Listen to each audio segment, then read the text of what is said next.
Les gars, aujourd'hui j'ai pour vous une vidéo vraiment urgente parce que ça y est, le trade dont je vous ai parlé durant les quelques derniers jours, le short pour lequel on s'est préparé ensemble dernièrement, eh bien je viens juste d'entrer dans cette fameuse position. Du coup, je vais ici vous expliquer ma stratégie exacte, je vais vous détailler comment je compte potentiellement me faire pas mal d'argent sur ce trade en vous montrant tout ce que vous devez savoir concernant le plus court ainsi que le long terme, tout ce à quoi vous devez être attentif au plus vite pour les cryptos, parce qu'on risque de voir pas mal de volatilité arriver sur le plus court terme. Si vous avez regardé ma vidéo d'hier, eh bien je vous parlais de ces gros mouvements à prévoir pour les 24 heures qui allaient suivre, et c'est ce qu'on est en train de voir actuellement. Il est donc super important de savoir tout ceci si vous êtes un holder de crypto-monnaies. Du coup, bienvenue à tous, je m'appelle Maxime et je vous apporte chaque jour des nouvelles vidéos en français sur les crypto-monnaies en vous apprenant comment vous faire de l'argent sur ce marché. Si vous êtes nouveau sur cette chaîne, alors soyez sûr de vous abonner et d'activer la cloche dès maintenant. Et ceci étant dit, passons à la vidéo. Sur le graphique de 4 heures, exactement comme on s'y attendait, on a en fait pu approcher de cette boîte orange et y trouver cette résistance à 22 500 $. Maintenant bien sûr, est-ce qu'on va pouvoir dépasser ce niveau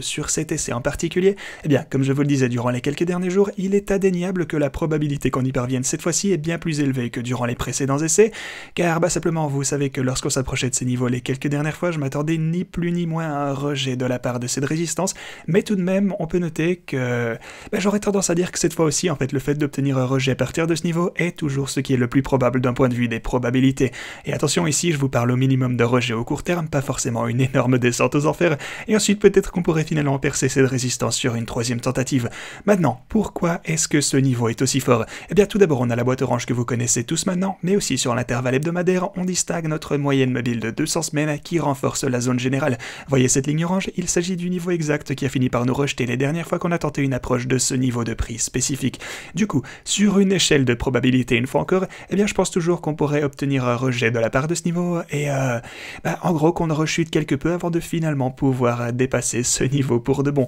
Voilà pourquoi je me trouve actuellement dans cette fameuse position sur Bybit d'ailleurs, et vous pouvez aussi voir, si on zoome maintenant sur ce graphique de 4 heures, ouais en fait vous savez quoi, pour que vous puissiez voir de plus près, on va prendre l'intervalle de 30 minutes pour une fois.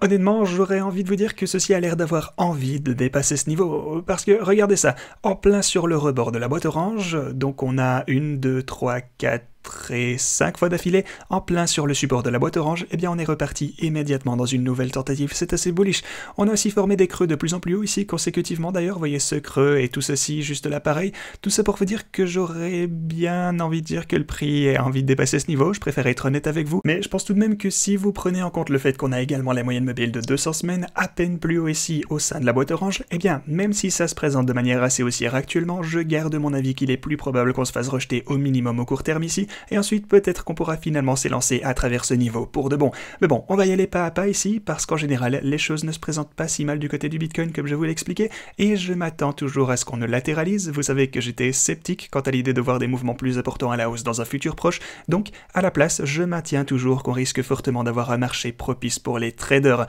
On va pouvoir réaliser pas mal de profits en entrant dans des trades à haute probabilité, en prenant profit sur les résistances et en entrant à nouveau sur les supports. Voilà ce que je compte mettre en place pour les quelques prochains mois, et je pense que ça risque d'être une formule extrêmement profitable si elle est appliquée correctement et avec une bonne gestion des risques. Sinon, en ce qui concerne notre intervalle journalier de ce côté, vous pouvez voir que le drapeau haussier qu'on a pu former ici s'est répété juste là, on en parlait hier. Par contre ici on est en train de le percer à la hausse, mais n'oubliez pas non plus qu'il nous faudra avant toute chose clôturer proprement au-dessus de ce niveau, parce que regardez ça, on a déjà pu passer outre cette résistance à quelques reprises, mais au final on est toujours revenu dans la formation et on a clôturé au-dessus de ce niveau en particulier. Voilà pourquoi je surveille à très bien mon trade actuellement, parce que si on ne pouvait pas voir... Ah ouais, et si jamais d'ailleurs, pour ce trade, j'ai oublié de vous montrer que j'ai un stop loss vraiment très serré que j'ai mis en place ici à 22 730 $. Je veux vraiment pas laisser ceci dégénérer. Si ça part du mauvais côté, je sortirai de mon trade sur le bord de la boîte orange s'il le faut. Donc, si on continue à monter et qu'on assiste à une plus grosse percée hors de ce niveau, en laissant derrière nous cette zone générale avec la moyenne mobile de 200 semaines et tout ce qui s'ensuit, eh bien, je ne laisserai pas ce mouvement manger mon capital entièrement sans rien faire, et à la place, je préférerais accepter une toute petite perte que de prendre trop de risques si jamais on perçait à nouveau le niveau des 22 000...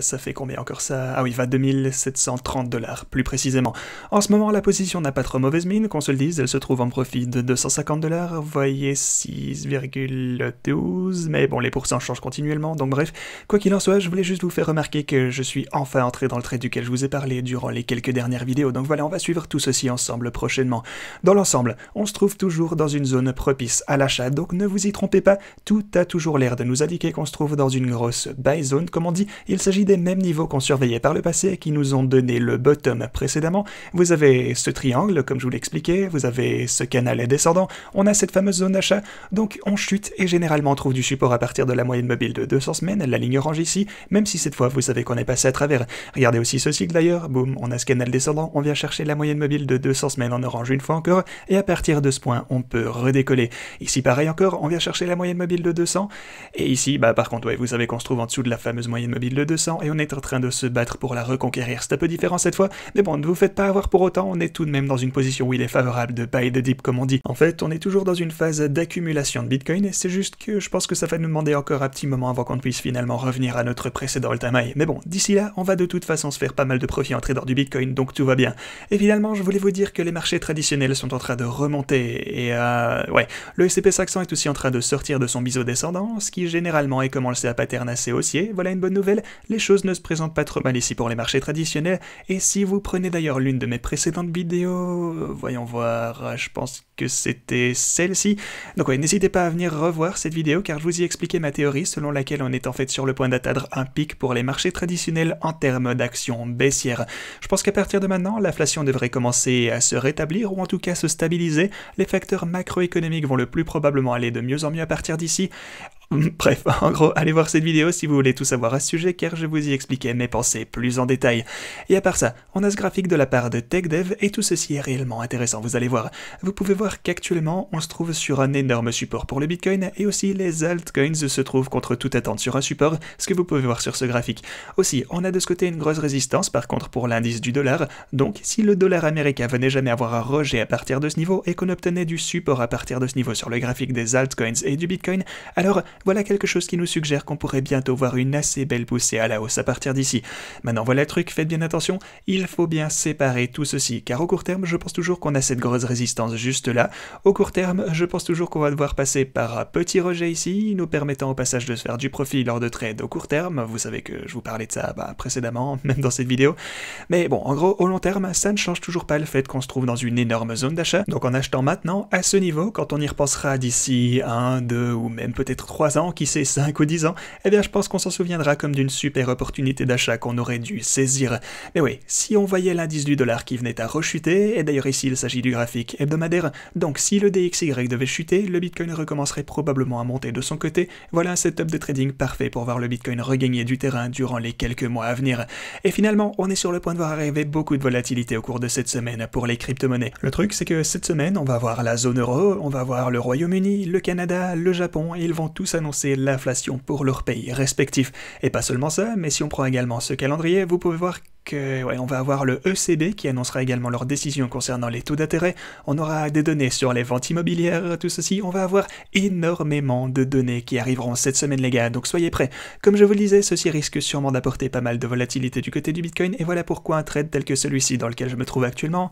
même s'il part assez bien, vous voyez qu'il est en positif de plus de 200 $ déjà, mais si on obtenait des chiffres encourageants de ce côté, eh bien ça pourrait super vite changer. Il ne faut pas grand chose au marché cependant pour dépasser cette résistance, et voir de la volatilité à la hausse ici. Voilà pourquoi j'ai mis en place un stop loss vraiment conservateur comme je vous l'expliquais, mais rappelez-vous tout de même qu'on se trouve dans un marché pour les traders et je compte profiter pleinement de cette occasion. Du coup, si vous aimez toutes ces infos et que vous voulez le faire par vous, ah oui j'allais oublier d'ailleurs, si vous voulez obtenir un bonus, alors n'hésitez pas à vous inscrire ici sur Bybit, vous trouverez jusque 4530 $ en utilisant mon lien en description. Voilà, n'hésitez pas à profiter de ceci et c'est d'ailleurs la plateforme que j'utilise pour réaliser mon trade en question. Sinon, merci beaucoup d'avoir regardé cette vidéo les gars, j'espère qu'elle vous a plu et quant à moi je vous dis à la prochaine.